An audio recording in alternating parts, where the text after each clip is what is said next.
but they'd said she just had a boob job. And so I did a really rubbish, lame thing at the beginning with a deck of cards and blah, blah, blah, da, da, da, take a card.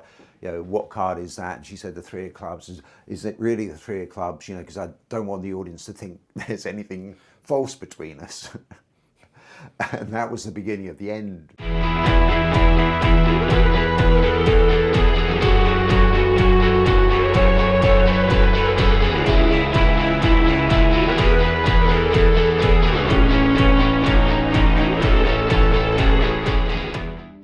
So I'm just waiting for Matt Welcome. Now Matt Welcome, I think I can see him coming. I think I can see him. There he is over there, I'm going to point to him over there. There's Matt Welcome. He's wearing sunglasses, it is quite sunny. It's quite sunny. Big hug, look, big hug. How's it going, mate? Lovely to see you. Matt, welcome. Cool. Hello, how's it going? I haven't seen Matt since, when was the last time I saw you? God, I don't know, it's the last time I saw you, wasn't it? Was it the Bloomsbury? Bloomsbury that Imran Yusuf organising, and he's popping in today because excellent. I've done it, Imran, him. I've shot him. I shot him. Oh, you shot him? but you that was a kind of a comeback for you. Yeah. How long ago was that? I've had a few comebacks. I don't know.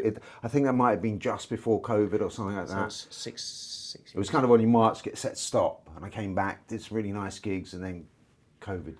Is it? Oh, that's another message. That might be Imran. Oh, yeah. Is it? All right, I've got a phone as well. Yeah. But it's not as modern as mine. Isn't it? But you text me still rather than WhatsApp me, I've noticed. So what? Why'd you do that? Well, just because I did your number and then we were speaking on the phone and I can still WhatsApp. Does it make a difference? It does to me. Oh, okay. I kind of feel like texting is more direct. Imran Yusuf is here. Hello, yes, I'm here. Have you got a proper security? Are you have you got a part-time job in doing body cam, supermarket surveillance? Yeah, I don't know what I'm doing. I've got all this new stuff, and I'm trying to work it out. I've got. Oh, wicked. Yeah. We're mic'd up properly this time. That's it. We got sound. Yeah, because Is next door open? It might be still. Yeah. Okay. Have a work. Yeah, it should be. Yeah. Do you want anything? I'm okay. Coffee, Americano? Would you like some? No, I'm fine, man. Sure? So you're coming, you're buying drinks now? That's all right. He's that kind of guy. Imran Yusuf. So check out his nice. video. It's very good. No, I'm fine, honestly. Sure? Yeah, sure. Okay, Thanks. I'm back in a second. When did you actually start? Way back when? The first thing I ever did was a best man speech at a wedding. Yeah. And he was really annoyed. And because you were funny. Yeah, because it was his speech. No, I was the best man at a wedding. Oh, sorry. Just another joke. That's good. I get that. It's I can never work out if it's clever or just not funny. No, well, I wasn't listening properly because I was concentrating on all this stuff, but that is a funny joke, yeah. Thank you. Say the joke again. Yeah. No, it was a good joke. It wasn't even a good joke. I did a best man speech at a wedding and he was really annoyed. Yeah. Implying that I had done the speech of someone else and wasn't the best man. Yeah. Don't defillet a fish. Fillet a fish. What's that? Fish? That's Adam Bloom. If you dissect it. Oh, he wants to come in again now. What? Let's get it. White, please. A white one. Thank you, man. I don't think we're ever going to get this. So I did. But I think this is actually a good interview because it's got relaxed. You were a bit kind of apprehensive. Were you apprehensive about doing this? No, not really, because I've seen your videos and they're so nice. Listen to him. If you're liking this video, by the way, with Matt Welcome, the Matt Welcome, double T, welcome. Two T's, yeah. One sugar. I remember you being like this on the circuit. But if you're liking this with Matt Welcome, please like and subscribe. Yeah. Because I've noticed that a lot of you are liking it and not subscribed, or a lot of you who have already, I don't know what the stats are, but something like 90% of you who are watching this are not subscribed. How does that work? When I watch YouTube videos and people say, subscribe, I'm just like, if they want to subscribe, they'll subscribe. If they like it. But why? I agree with you, so you don't want to keep saying it. No. But then why do people watch stuff and like it and not subscribe? It's free as well. I think what you're saying is if you really like this channel, please press whatever buttons you can that you like pressing. Press my buttons. Might help. That's it. Yeah. It'll all work out. In the wash. I don't know if it does. Yeah, it does. It's fine. It's fine. So, going back to you started. So I did a speech at a wedding for a mate. I was So on that's a true TV. story? Yeah. I was the best man at his wedding, and Yeah. all I really did was cobble together some, this kind of trad gags and Yeah. things like that. But afterwards, a lot of people were saying, "Oh, that was really funny. You should do comedy."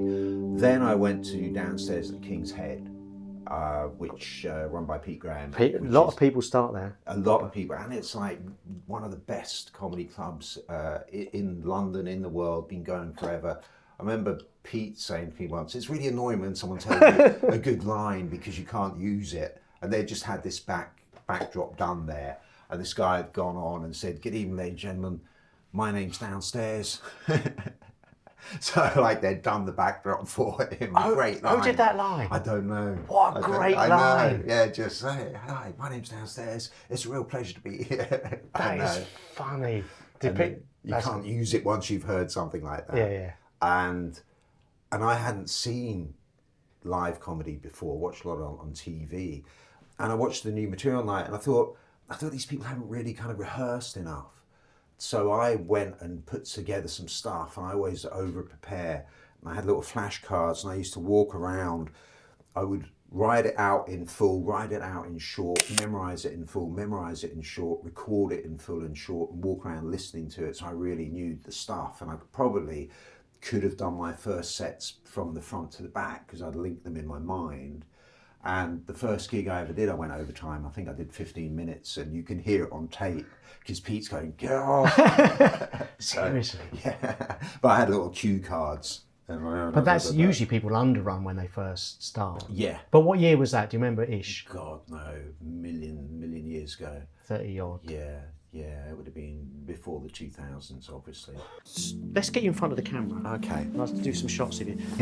Because you are famous for me, or infamous, but I would say famous for your here's what you can do. What you can do. Yeah. Can you just describe to the viewers, because it was such. I mean, I had the tagline for me, "See if you think this is immature." That was my kind. I remember that. And people remember that from me. But Yeah. when you say Matt Welcome, to the people who know Yeah. that. So what was your thing? So I had a series of jokes that were just presenting people with problems and then leaving a pause and then offering the solution. And usually the first couple, only half the crowd would listen. But as they went on, more of the people would be nudging each other, going, "Shush, I want to hear this solution." Yeah. Do you know what I mean? So it'd be like, like when you're in a bar and you're waiting to get served and you've got a dry throat and you're just there and all you want is a drink and you've got a mate chatting to you on the left and you don't even look at him in case you miss the barman's attention. And then you'll go, "Excuse me, pint of lager," and the barman's like, "Yeah, I'll be with you in a minute." And then they forget about you and other people have come into the bar and they're being served and you go, "Oh mate, pint of lager," and he's like, yeah, I haven't forgotten about you. Just serving these people, I think they were here first. And after 10 minutes later, you go, "Oh mate, a pint of effing lager." And they go, "You'll soon learn you won't get served," an attitude like that. But they've got the beer and you've got the money, and they don't legally have to keep serving you. They could keep you waiting all night long. It's a very frustrating situation, but what can you do? What you can do is wait patiently for that drink. As soon as they put it down in front of you and say that'll be £5.90, just go, "Yeah, mate, with you in a minute." And then they'll come back a few years, "It's £5.90. Yeah, haven't forgotten about you. Yeah, just talk to my friends. I think they were here first." So that's the idea. As you present. Are you still, when you've come back now, are you doing that game still? Yeah, yes and no. It's because you want to put in new material. Yeah. And 20 minutes goes by so quickly. But I remember seeing you, I think it was Jongleurs Camden, and you were what's known as kind of purple patching. You'd done a bit of television. Yeah. And you were just going into the stratosphere. Yeah. Then what happened was I was gigging. Like I remember 320 gigs a year because I used to keep a track of it. And you're driving up and down the country, and it was fun and it was good, and you were getting good money, because you remember you'd do 4 gigs on a Friday and a Saturday, and you're getting cash for that, and you'd do Thursday, and I'd have a girlfriend, and I'd hardly see her because I was doing all that, and I reached a point where I had a good bit of savings and very low rent.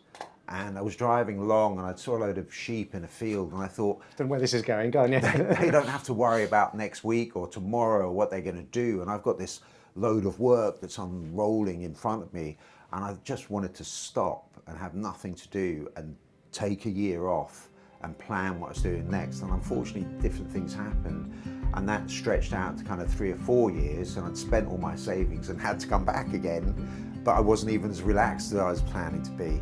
So That's weird, isn't it? So you went out thinking you could, on a kind of high, thinking I'm going to take stock of this. Just chill. And I just had a kind of misunderstanding with neighbours or something like that. You know the kind of thing that you think is going to end, but it goes on and on and on. I think everyone gets that in their life, no matter where you are. Yeah. You end up hitting a problem and that's how it is. And I came back and had a good time. Here's what you could have done. Yeah, here's what you can do. So, and then you came back, and then you went off again, Yeah. and then you're back again. Yeah. And then I think it went off again because of COVID. Right. And then came back again. And then I moved out to Reading, so I was off again because I was trying to write a computer program that didn't go anywhere, but at least I tried. Oh, really? So, yeah. Okay. And then before the other time I went off, that was to write the Timeless book, which again didn't go anywhere, but it doesn't matter. I gave it a shot. You've That's got very all. blue eyes. Very what? Blue. Are they? Yeah, I guess they are. Yeah, you've got beautiful lips. I've got quite blue eyes as well. That's what I thought you were going to say. You've got blue. Very nice. He's got blue eyes. Baby's got blue eyes. So, best worst gig? Best worst gig, the best, and you'll remember this as well. I used to like the jonglers when they were raucous and when it was kicking off, particularly if I was on at the end. I think he's the only one who said that ever in my Well, do you know what? interviews. It's just like if you're on at the end. I always say this to people. You know Tom Stade? Yeah. And I was watching him a while back, and he's got this line. He goes, every now and again I get with an argument, with my wife, and she goes, but she doesn't mean she means fights on, motherfucker. And it really, he delivered it so well.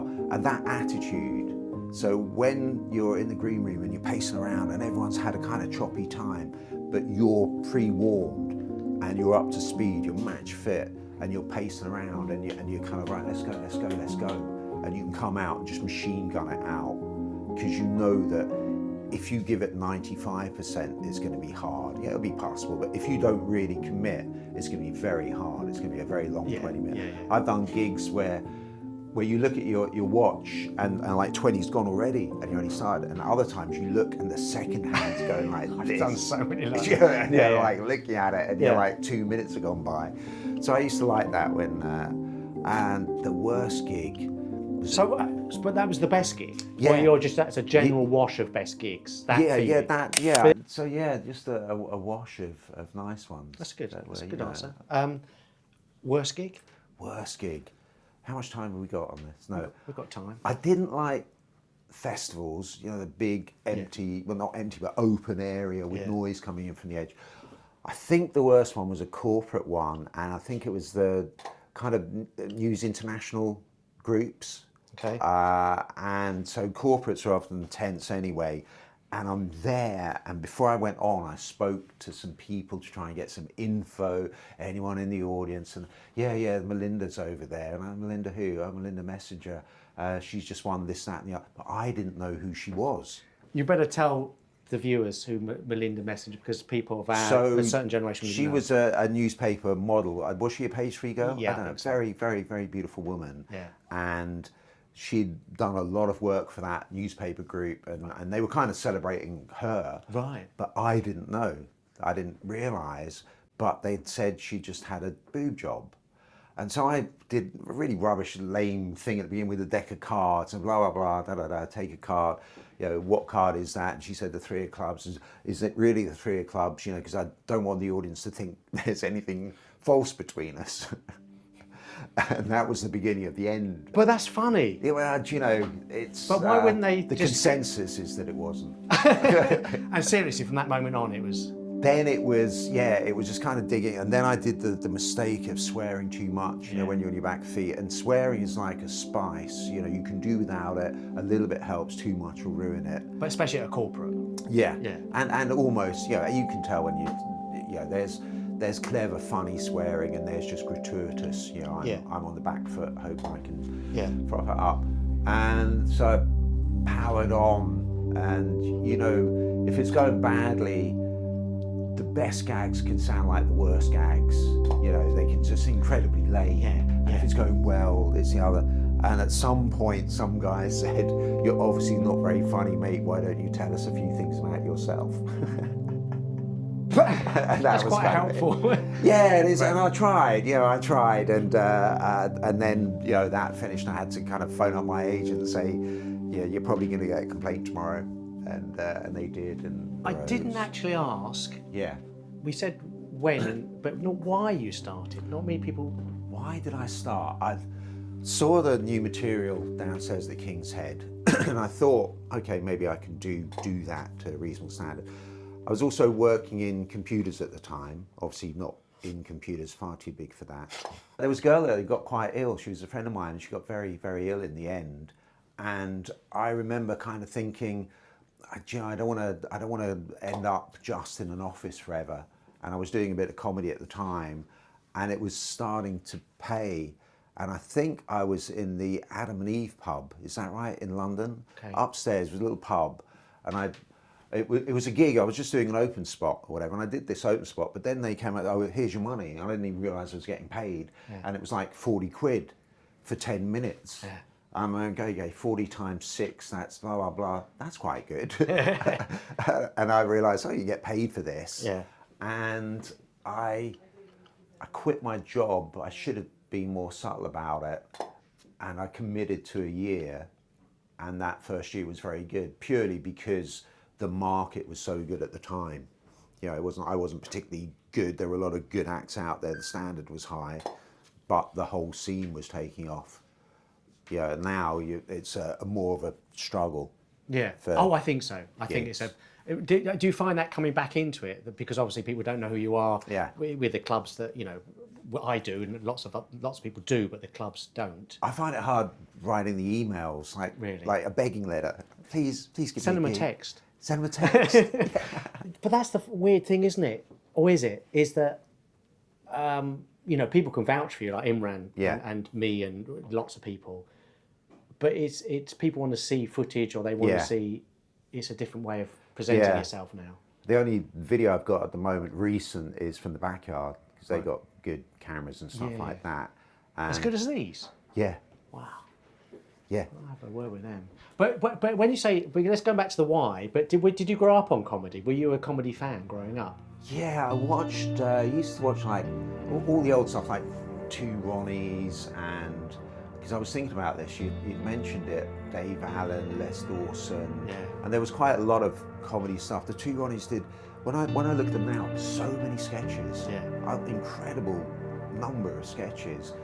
But Dave Allen was one of the guys that really stood out. He seemed to be a class above the rest. He wasn't just doing pub gags, which are fine. Yeah.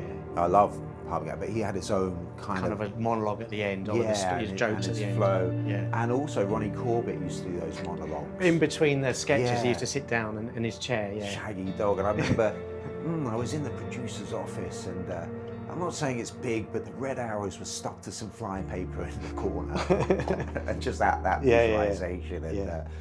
And Dave Allen was talking about some priest in the church, a new priest, and this guy comes in the confessional box and says, "Forgive me, Father, I've stolen 15 crates of whiskey," and the new priest didn't know what to do, so he went to the head priest. He said, I don't know what to, what penalty, I don't know what to give him. And the head priest said, "No more than £5 a bottle."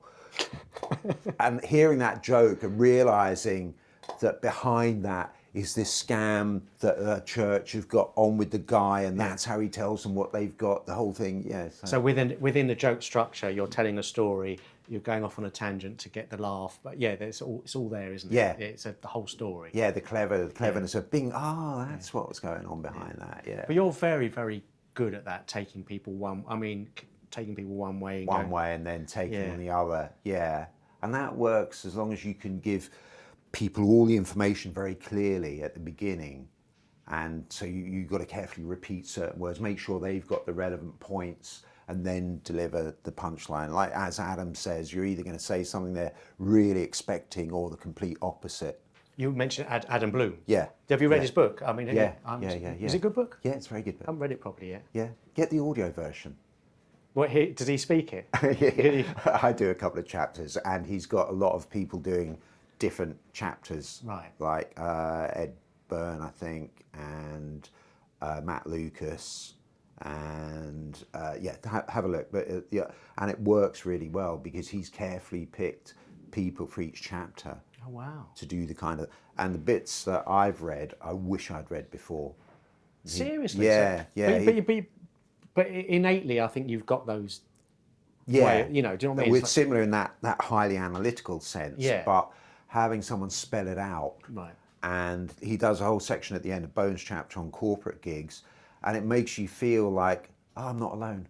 Right. Yeah, he'll say this might happen, that might happen, be prepared to do this.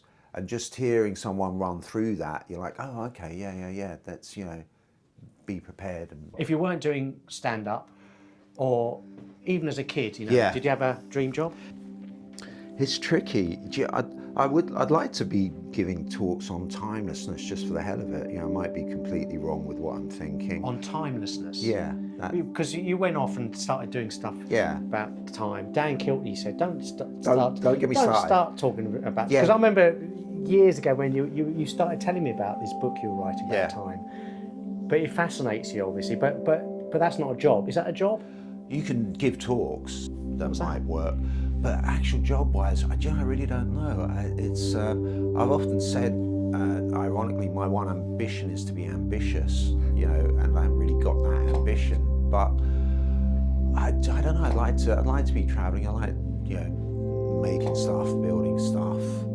Comedy is really an excellent job because it opens a lot of doors for you. If you can be a comedian who's become more of a presenter, I see some of my friends.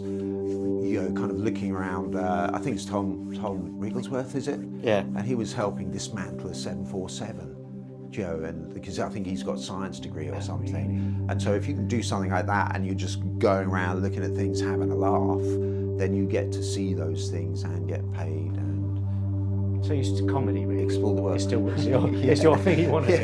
Yeah, I guess. It's hard. What dream job would you like to do? It's hard to...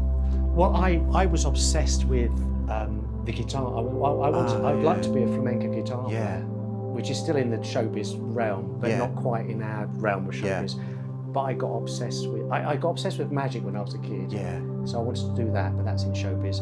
But the guitar, something about flamenco and the passion and the music, but I couldn't get there. I did study and practice lots. So maybe that was my thing. I forgot something, but Matt hasn't gone home. He's still here. Look. Dun, dun, dun. There he is there. I'm still here. He's mic'd up as well, and he's got his leather jacket on. I might do a few photographs of you outside with your leather jacket on. That would be nice. And favourite joke, yours or someone else's? There are too many favourite jokes. I can't remember your entire set. They could listen to him. It's hard to say, but no, I remember one of the jokes that really changed it for me. I was pulling up outside my house in my Mark III Cortina, which I love. I can't believe you had a Cortina. Yeah, Mark III. It was lovely. It's like a little American car. Anyway, and I was listening to Stephen Wright on the radio. In the afternoon? In the afternoon. No, the American comedian. Oh, Stephen Wright. Stephen. Oh, yes, he was brilliant. One-liner. And I just remember it very clearly because I was pulling up and he was just saying, I spilled some spot remover on my dog. And now I can't find him. And I just remember thinking that's so concise. Yeah. That's so reduced. I remember seeing Boothby Graffo. It was up in Edinburgh. He goes, I got done for drink driving. But the thing with drink driving is it's not the kind of thing you would do unless you were drunk. And I just remember that's so kind of like, that's great. How would you, Yeah. And so little jokes like that, really, really nice. I think Boothby had, I think it was him, men think about sex every 7 tits. It's about photography, young man. Yes. When I say young man. Yes. It's about photography. So have you got a favourite? It doesn't have to be a favourite photograph. It doesn't necessarily have to be of you or something like that is a famous photographer or just a favourite photograph. Have you got one? It's a tough question because I know the one that comes to mind and it's nothing to do with comedy, and maybe I don't know. That's all right. It doesn't have to be with comedy. You know the Rage Against the Machine, the album cover they had with the burning monk. Yes. And of all the things that I've seen in my entire life, I look at that and I think that's just something else. That's beyond anything that. We're here and we're having a chat and we see this and we see that, but what what I don't know the backstory, but for someone to be able to do that, you go, that's just utterly different to anything else I can comprehend. I know what you're saying, and that there is I can't remember. There is a backstory. There was some trouble going on in his country, and that was a protest. And my thought is that to do that protest where you're harming no one, you're totally harming yourself. You've never had any practice at it. It's utterly committed. You'll never see the outcome. You're not doing it for fame or money. It's absolutely everything and nothing. You know, when people say that, put your money where your mouth is, you go, well, you can't go any further than that. And it just seems to be a level beyond humanity to be able to do that. I look at that like that guy, and you either is an absolute idiot or you know you're a hell of a lot more than we will ever know. And when you see that guy just sitting like that and just like utter presence, you know that's the kind of guy that probably wouldn't get annoyed at a bus stop or something like that. You're just like, that's self-control. So yeah, good answer. That's one that sticks to mind. And talking on that similar kind of subject of I go to the dark room with photography, in the dark room of people's brains. The mind. Have you had? I mean, a lot of comedians I've spoken to have certainly gone through something. Yeah. Are you? Where are you on that? Like, how are you? What's your? Yeah, definitely. All around it, I think a lot of comedians are up and down. Someone gave me a book a while back, and it was saying, tell everyone about yourself. That's how people get to know you. And I wish I hadn't read that book, because now I tell people how I am, and I'm like, and half of it's good, half of it's bad. I don't know. I'm consciously aware of my state of mind and mood, and I think there's a big difference between just being at the effect of it and being aware. All right, this is me, and I'm thinking about things, and So I ruminate a lot, and I'm facing it. Are you glass half empty, half full? Which one? It always frustrates me, that question. I don't usually ask that question. No, I'll tell you what it is, because most people, because that's kind of a Zen koan. So people say, here's a glass, is the glass half empty? And then people go, I'm an optimist, it's half full. I'm a pessimist. I think the point of that question is, can you see the mind that is trying to work out the answer? Like when they say if a tree falls in a forest and there's no one there to hear it, doesn't make a sound, and everyone starts, yes, no, yes, no, yes, no. And I think the point of the question is, can you see the mind that is trying to work out the answer to that question? Right. I think it was Alan Watts who said, there was a young man that said, so it seems that I know, but what I want to see is the eye that sees me when I know that I know that I know. Okay, that's good. We'll keep So the that glass on. is what it is. Yeah. Talking about time, talking about watch pieces. Yeah. Look, so I'm wearing. This is my Smiths Everest. Yeah, it's a beautiful. little one. It's a little one actually. Yeah. Because it's the company Smiths took this up to the Everest. And everything's Rolex went up to the Everest, but this Smiths, and they've kind of branded these. And it's tiny. It's only 36 mils. A tiny little, like a lady's watch, but I quite like it. It fits really nicely. And so that's automatic. Worked in Everest conditions. Apparently, freezing cold. Yeah. Wow. Yeah. So what are you wearing? What am I wearing? Okay, so I'm looking after the environment, mate. That's the important thing. Well, I guess that's mechanical. This is true. So you'd have to. nothing that special like about that. this, but Get my glasses. it's funny because I haven't actually used this for years, and it's a eco something or other. Citizen. So Citizen, eco, whatever. Yeah. And so it stopped. But when I looked up to find out what battery it was, it said stick it in the sun for a while. Yeah, totally. So I did. But the reason I've got this, because you like really classy, expensive watches, and I love them. Because I try to go for. What do I go for? I go for micro brands that aren't that expensive. Okay. I mean, I spoke to Toby Foster, and he's wearing a very expensive watch, and there's a few other people. But generally, I've got the money for that. Yeah. I also speak to micro brands, and they sometimes send me watches, which is very nice. But Citizen is actually a good watch. well, the reason I've got this is because it's got a 24-hour hand. Yeah. So that hand goes around the same speed that the Earth rotates. Dun, dun, dun. which basically means that if we point this hand towards the sun, wherever it is, I think the sun's over there. There's a light that looks like the sun, but it's There not you the sun. go. Yeah. Then that will be north. Yeah. So the point of this watch, the reason I got it, I really want a watch that's just got one hand, and you can get those. But as a 24-hour watch, that's what every watch does. It has a hand that goes around at the same rate that the Earth rotates. And the first kind of most accurate watch was John Harrison, you know, about the longitude prize. They were trying to navigate around the world, and the British Navy set up a prize, and can you make a very accurate clock? The idea being that if you have a very accurate clock, you can work out your longitude around. So he made the first very accurate standing clock, which I think was a long case clock. And this was accurate to about a second or two a day.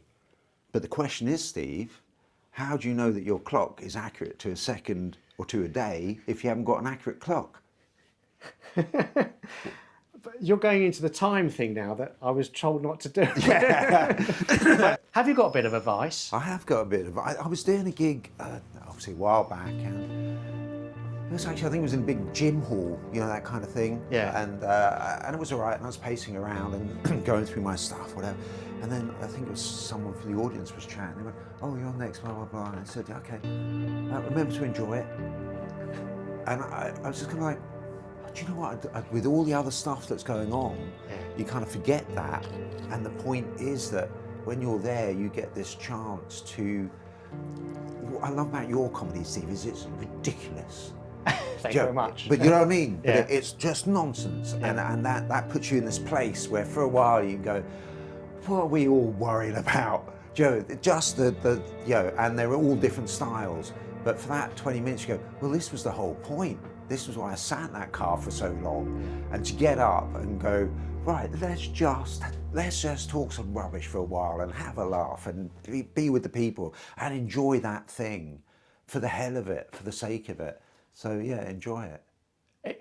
And also, that's lovely. But enjoy life generally, or just that moment, or just. Well, I was talking about comedy advice. Right. You know, in life in general. God, where would you start? But that, in a way, is life in general as well. Just don't take things too seriously. Yeah, don't take things too seriously. Life in general, you know, you're not responsible for all of it. Do you know what I mean? Yeah, I don't know. It's all going to get cliche, isn't it? And I'm not a cliche kind of guy. It's but you know, you're not responsible for it. Do the best you can. Forgive yourself and others. All that kind of stuff. Where's your? What's next? What are you doing? What's next? Yeah, because you are. I'm going to say this to the camera. Yeah. Hopefully, it's coming in this camera. I mean, you know, there are who remember you just being a fantastic comedian. I am blowing smoke, but this guy is fantastic. So I would go and see Matt Welcome. But have you got ambitions to take it further this time? I mean, you were pretty high up last time. Yeah, I'd love to be doing lots and lots of gigs. Dave Ward told me a gag the other day. It's a comedian got hit by a car. He's flying over the air, lands in a bush, and people rush over. Are you okay? And he says, yeah, I'm not too bad. I've got a couple of gigs next week. I'm basically pretty busy. I'd like to be gigging regularly. And you know, like you were saying, best job in the world, traveling and doing comedy a bit around the world, because it's really nice when you get to do that. And you're in another country and you're like, wow, I'm here and I'm getting paid and I'm having a laugh. What about the fame game? Do you want to be famous? I've never really, you know, I'd spoke to a therapist and I was saying worried about, you know, the effect that fame and success and fortune will have. And she said, you know, I've seen your act, got nothing to worry about. That's very good. Not fame for the sake of it. Right. No, but I don't. I hate those people who go fame for. But would you? I suppose would you like more people to see what you're doing comedy-wise? Yeah. But I suppose that's fame in one sense. But yeah. Yeah, I mean, I'm not even good at the whole internet fame thing. I just, I've noticed. yeah, just to have fun and turn up and, yeah, you know, yeah. Good man. Yeah. Matt, welcome. Thank you very much. Steve Best, absolute pleasure, mate. I usually do a selfie. Actually, we can do a selfie because I've got this now. Let's do it selfish. Yeah, selfish self. So many screens. This is the future. Where are we? We're in the mirror as well. There you go.